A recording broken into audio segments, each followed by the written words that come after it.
सुप्रभात विद्यार्थियों, हिंदी नारायण कक्षा में आपका स्वागत है। कक्षा 9 में आज हम व्याकरण में उपसर्ग और प्रत्यय के बारे में कुछ जानकारी जो है वो प्राप्त करेंगे। यहाँ पहला प्रश्न है, उपसर्ग किसे कहते हैं? उपसर्ग के बारे में हम जाने तो उपसर्ग कहते किसे हैं? तो जो शब्दांश शब्दों के शुरू में जुड़कर उसके मूल जो उसका अर्थ है उसमें बदलाव या कुछ विशेषता लाते हैं उन्हें उपसर्ग कहते हैं।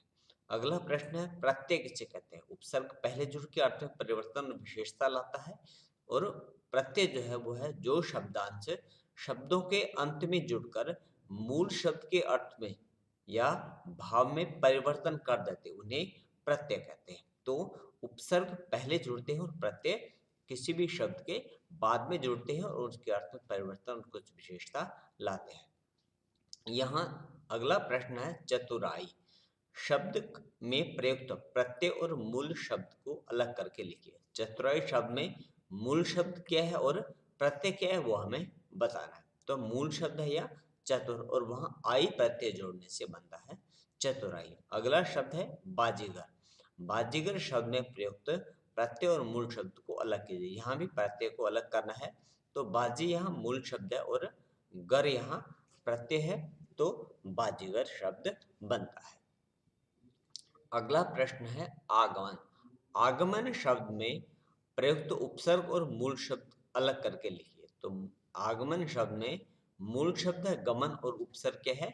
आ उपसर्ग है। तो आ उपसर्ग से में जब गमन शब्द में जोड़ेंगे तो आगमन बनने का अर्थ होता है आना। आगे है उन्नयन।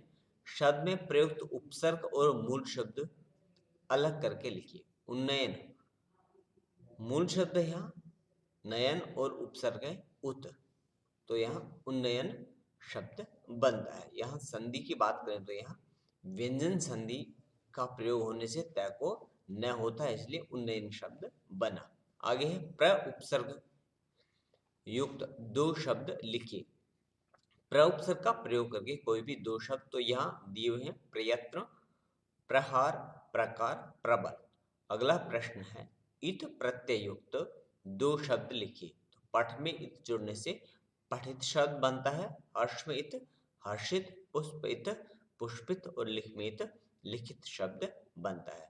धन्यवाद। आज की कक्षा में इतना ही।